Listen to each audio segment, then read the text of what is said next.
after Colson, the Richland quarterback. Second down, 10 now for the Rebels.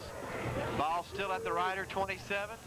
9:38 to go. Clock stopped on the incompletion. 17-14 Rider. I think if the Raider defense can put more pressure on Colson a little bit.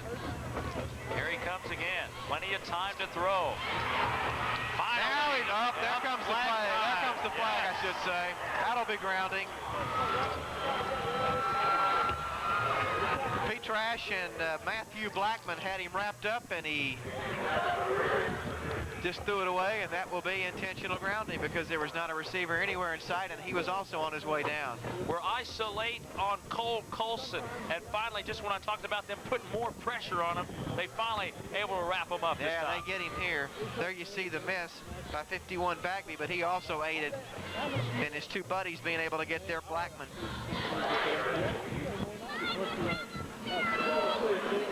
So the 5-yard penalty and the loss of down for intentional grounding, which will move the ball back to the 42-yard line and will bring up third and a whole bunch, about 27. Look at the heat up the middle. Should get another one again, but they're not going to call this one. Rashad Hickman up the middle.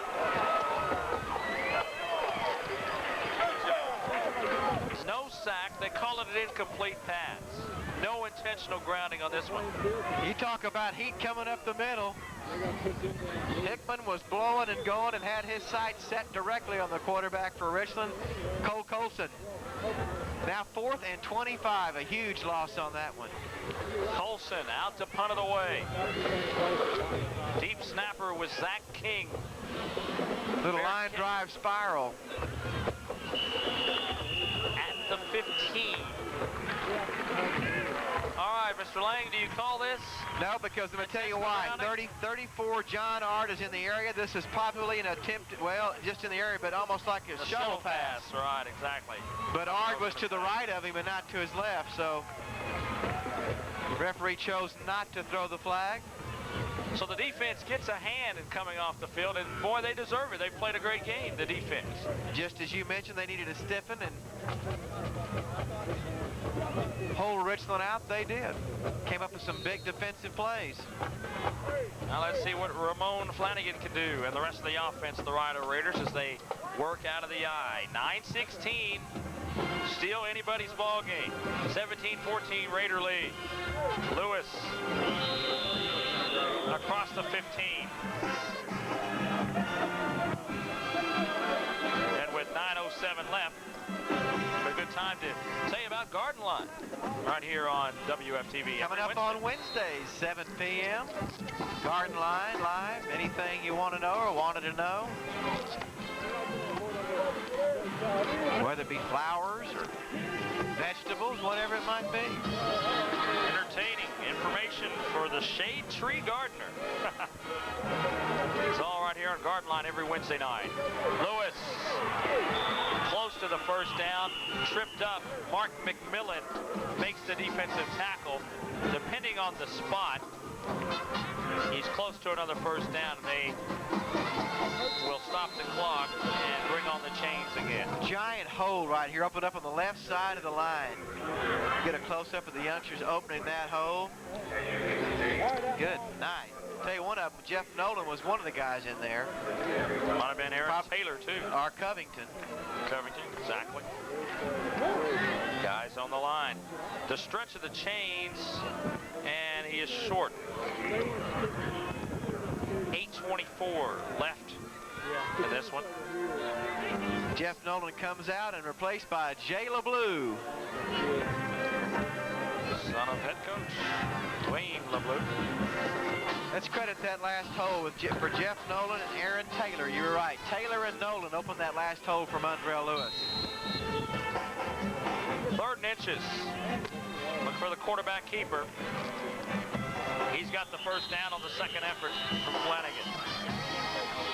And the drive stays alive. And talking a little bit about head coach Wayne LeBlue, coming from the Irving area, and he'd be proud to know right now his Irving High School Tigers are undefeated right now. They defeated Irving MacArthur last night. They are 5-0, surprisingly 5-0 team. That's the team that head coach Wayne LeBeau came from. Defeated the Irving MacArthur Cardinals. That's a team that was in the playoffs several years back. Years ago, exactly. And you will always remember them defeating the Coyotes right here at Memorial Stadium.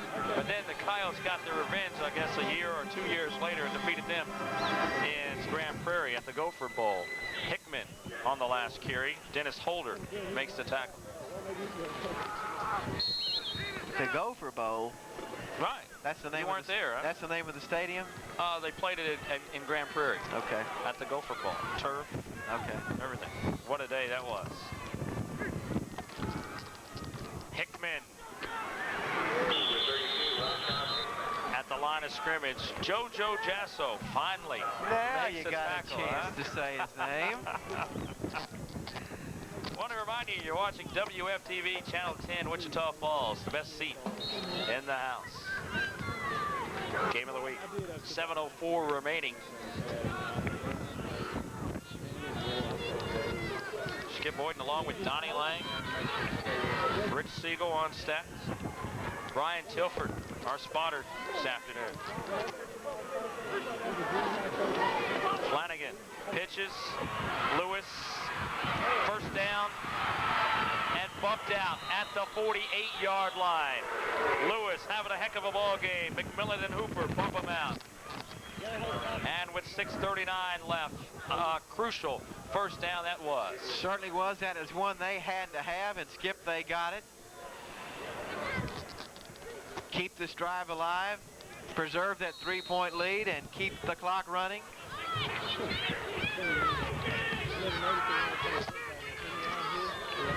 So Lewis has got to be in the 100-yard range now.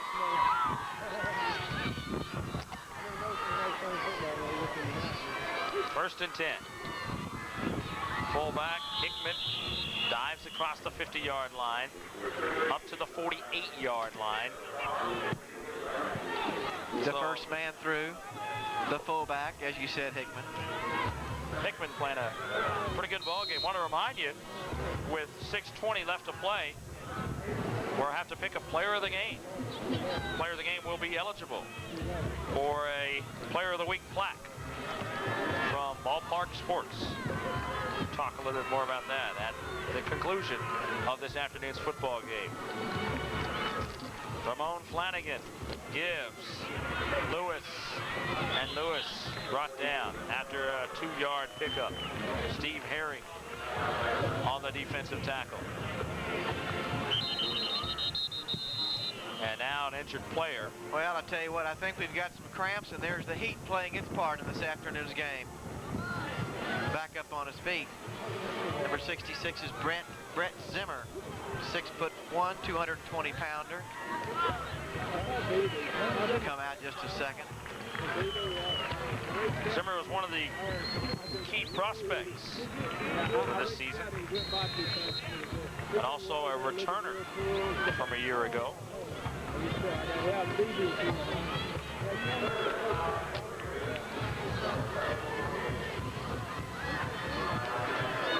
Third down, about 5.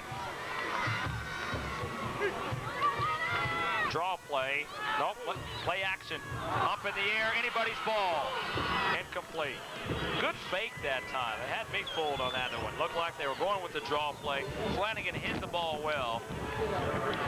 Pierce had a chance at the ball.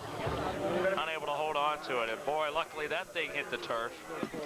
Now we're going to get an opportunity to see if Craig Brown can get another explosion here. Well, remember, he had the 52-yard field goal and what, a 61-yard punt? Let's see if he angles this one out of bounds, though. It won't do him any good to just boot it through the Good observation on your part. Good snap. He will try to angle it out, and does. And he got it. Let's see how far, though. The officials walk it up to the 10. Up to the 14. On the punt, 34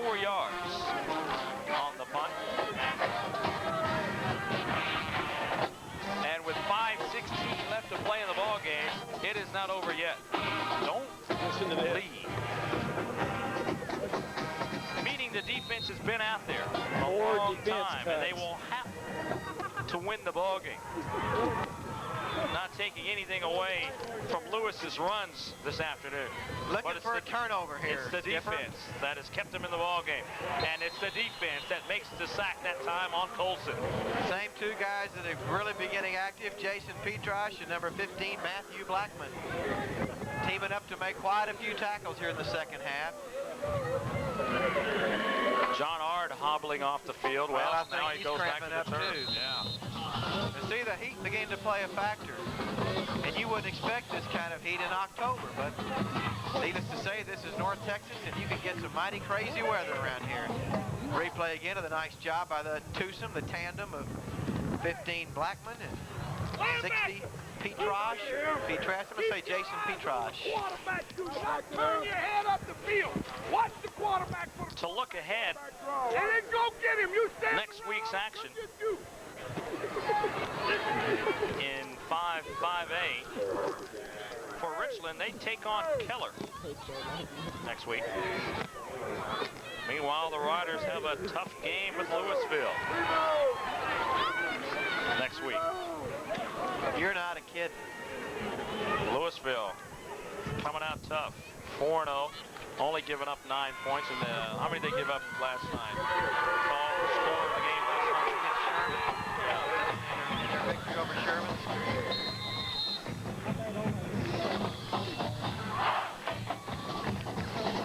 to 10. 34 to 10. Thank you, Rich. Draw play. So back to the point, they've given up 19 points. Only 19.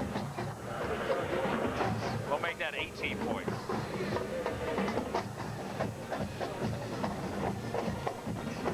So that'll be a tough game. Third down. And Richland trying to get fired up on the far side.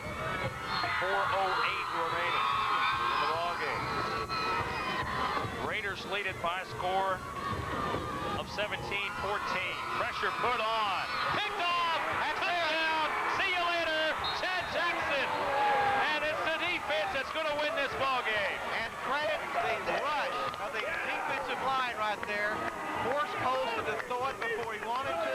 The receiver, number 21, was Michael Smith, and he had his back to Colson. And you'll get to see all of it here, hopefully, on our replay. Chad Jackson with the interception has his third interception of the season. He had one against the Coyotes in our very first game of the season and almost returned it for a touchdown, if you recall. The seventh interception for the Rider Raiders, and that might have locked it up. Brown will attempt the extra point. Well, a 10-point lead would sure be a lot nicer to have than a 3-point lead. Now let's see if we can get a replay. 3:54. Watch the pressure up the middle. 38, and look at Jackson. See the receiver? Back, Michael Smith, his back was turned. He never even knew the ball was in the air. But Jackson did because he was reading the quarterback.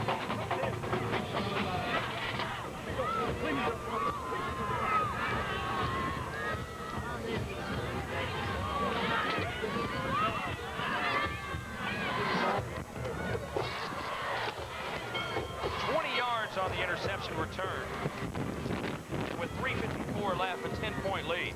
We'll see it one more time. I want to see if we can find out who's getting the rush up the middle. There's, all right, Petrosh is 60, and 38 is your man, Sean Perez. So credit Perez and Petrosh with the pressure up the middle that forced Colson to release it before he wanted to, and then Jackson gets the interception.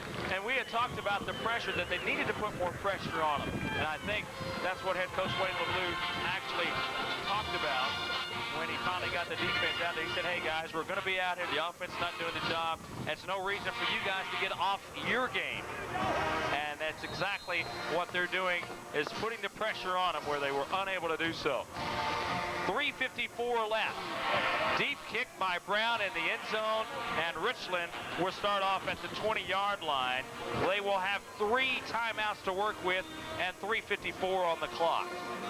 And you will definitely see Cole Colson drop back to try to throw the ball, but going into the win.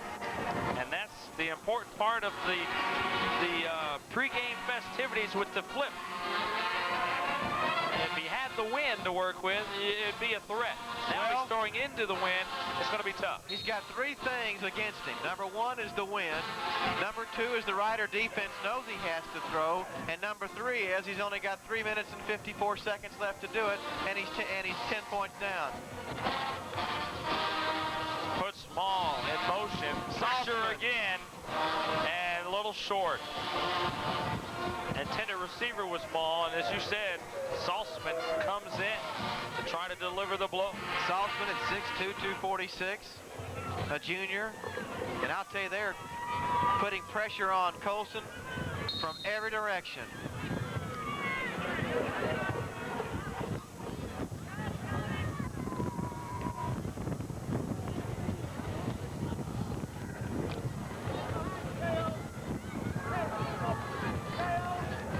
Pressure that was put on when he threw the interception.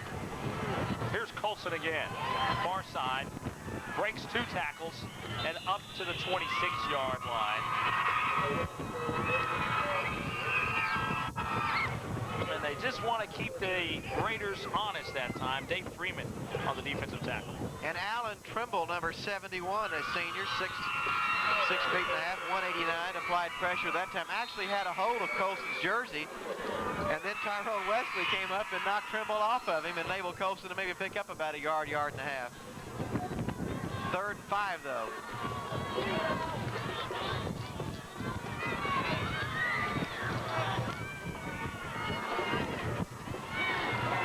Colson to throw, complete. Mike Smith out of the backfield. And a flag thrown down at the line of scrimmage.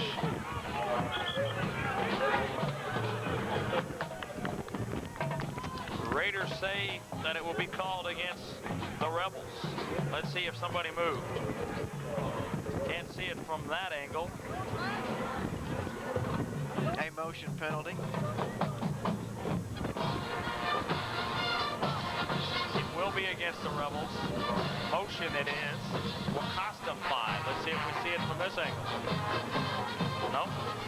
Nothing we saw there. Good pass completion that time.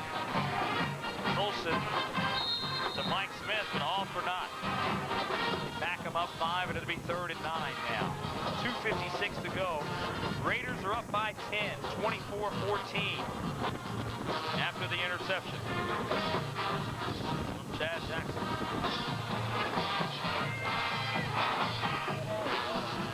Better watch the play clock, Skip. It's down to 3 seconds, 2 seconds, 1 second. Delay a game. Not going to get it off. Exactly. Good observation there, Mr. Lang. That'll cost him another 5 yards. They're having all kinds of problems. It will be 3rd and 14 now. And the call. Delay of game.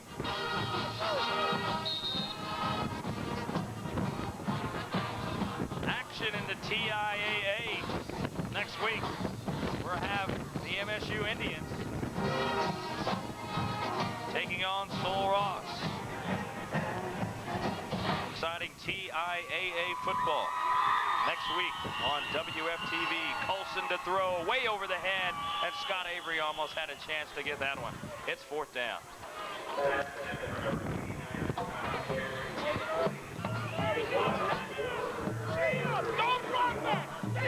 2:13 left.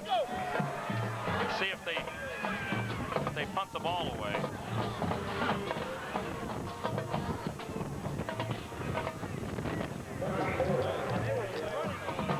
A reminder, right after the punt here, let's see if Colson does decide to punt it away. Nobody back deep for the Raiders, and not a great punt at all into the wind, and it takes a bounce and dead at the 22, and that'll do it. 6 yards on the punt. into the wind. 2:05 left, and that should do it, barring any mistakes for the Raiders.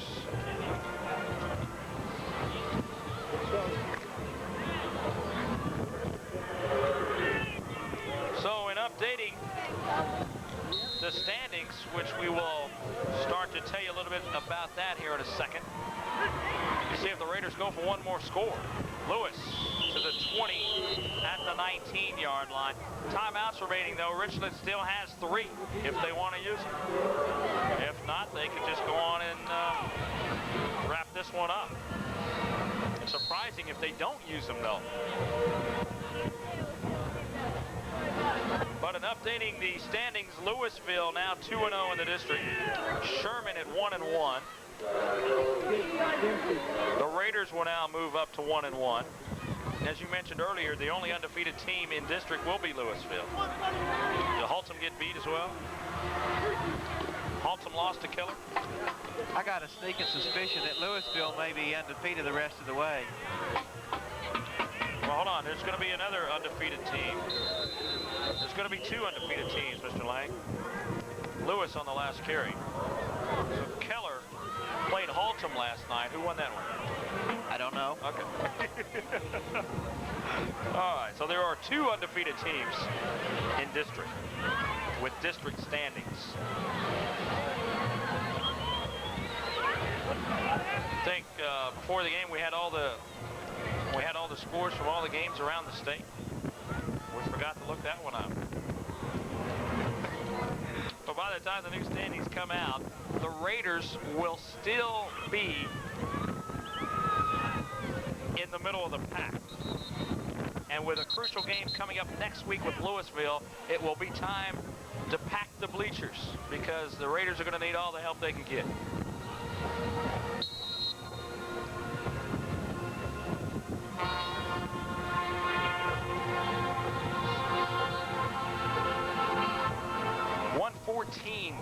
Left to play.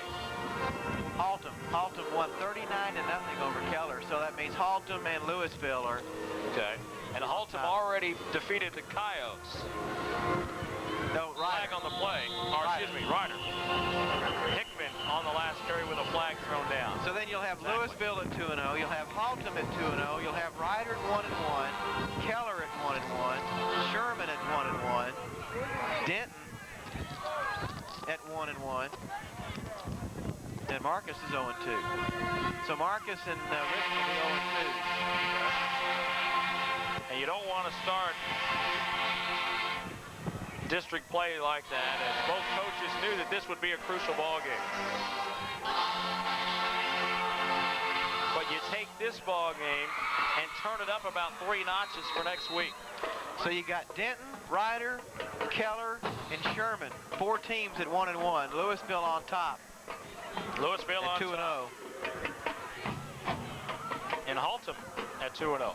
And 2 teams, Richland and Marcus, at 0-2. Third down after the penalty. 3rd and 15. Raiders not really looking to put anything in the end zone, just trying to keep it on the ground, run out the clock. Flag on the play. Lewis gets the call to the 21-yard line. Motion penalty indicated. Stay out here till the call. And we're inside a minute. Next week's action, we're going to chance to take a look at that here in a second. As our next telecast. By the way, if you're watching, see if I can turn it to the right page myself on this one, as this is always fun to do. But here's our next broadcast. Ryder The game will be played on Friday night, October the 12th, and you will get to see the replays on Sunday the 14th at 7 p.m. and then again on Tuesday the 17th at 8:30 p.m.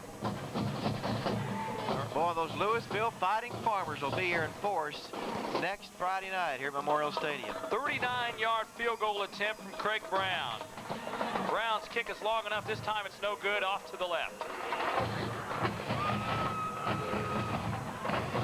And with 19 ticks left, they'll have a chance for 1 or 2 more plays, and that'll do it. If you're watching tonight's telecast on Monday night, you can catch the Wichita Falls Denison game tomorrow night at 7 o'clock. But if you're watching tonight's telecast on a Thursday night, then look forward to the Ryder-Louisville game Sunday. I've been doing my homework. I got that straight. I know you're looking at me like, are you sure? I got it down. You're positive. No doubt about it. 19 seconds remaining following the telecast as they have a new quarterback. Oh, no, they don't. Colson still in there, picked off. And that is Perez. Sean Perez.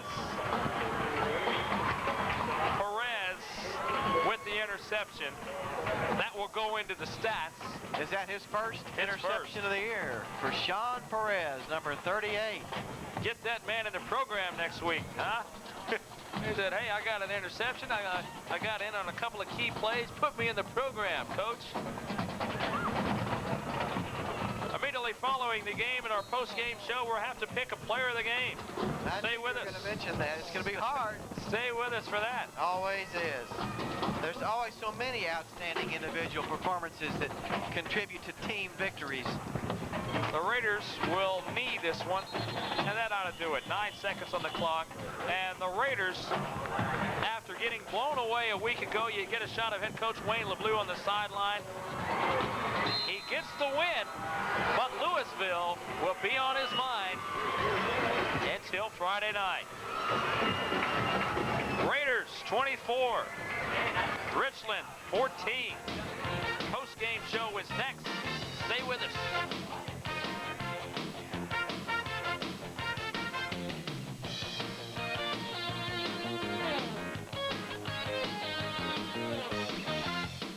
Bill Patrick of ESPN Sports. Final score, 24-14. The Rider Raiders defeat Richland. What a game it was as we join Rich Siegel with the fourth quarter observations. Well, the Raiders played better in the fourth quarter than they did in the second quarter of this afternoon's game, and actually in the third quarter as well. Richland controlled the middle two quarters, I thought, and the Raiders controlled the outside quarters. Of course, Rider played better in the fourth quarter because they had the wind at their back. And as a result, the errant pass, the flying duck, dying duck, as we like to call it, resulting in the 20-yard touchdown for Chad Jackson that sewed it up. Montrell Lewis just had a fantastic game. Craig Brown kicked well. Rashad Hickman played well. Should we do the stats real fast? Go ahead. First downs, Richland 15, Rider 11. Rushing, Richland 47 for 194. Rider 42 for 270. Passing, Richland 4 of 13, 2 interceptions, and both late in the game. For 37 yards, Ramon Flanagan unofficially 4 of 9 for 37 yards. Third down, both teams 6 of 14. Fourth down, Richland 1 of 2, Rider 0 of 1. Penalties, Richland 7 for 45, Rider 6 for 48. Both teams punted 5 times, Richland averaging 30.2, Rider averaging 37.4. The 2 turnovers for Richland, time of possession, Rider 25-08, Richland 22-52, and Rider wins the game 24-14 to go forward 1. Let's talk about the touchdown first. Montrell Lewis's touchdown right here. 23 carries, 222 yards. Let's see this one. He gets a nice block from Rashad Hickman right there, cut it back upfield, and was off to the races for that touchdown scamper. And that gave Rider the lead at 6-0. Craig Brown's point after made it 7. Actually, that's the third quarter touchdown that made it 17-14. And another block by Rashad Hickman. He was able to come up with a block there, as he did in the first quarter when Lewis scored his touchdown. Final observations there, Mr. Lang. I think when you start thinking about maybe what was the turning point in this football game, I think you have to go back to when Rider was ahead in the game, and then Richland came back to take the lead at 14-10. Rider was able to pull themselves together, keep their composure, came right back with a scoring drive of their own when Montrell Lewis scored again. And I think that was the turning point right there when they, as you said, recaptured the lead at 17-14 and then iced it away with a lot of good defensive pressure, calling their defense to ice it away when Colson was rushed through the interception and Jackson got it and took it in, and that put it away at 24-14. Talking about that interception, that is the interception that really iced the ball game. We were talking about, or I was talking about, the defense was going to have to win this ball game, and the defense played a lot this afternoon. The offense a little sluggish. It was the big play. If it wasn't for the big play, they didn't have any big drives or anything. It was the big play.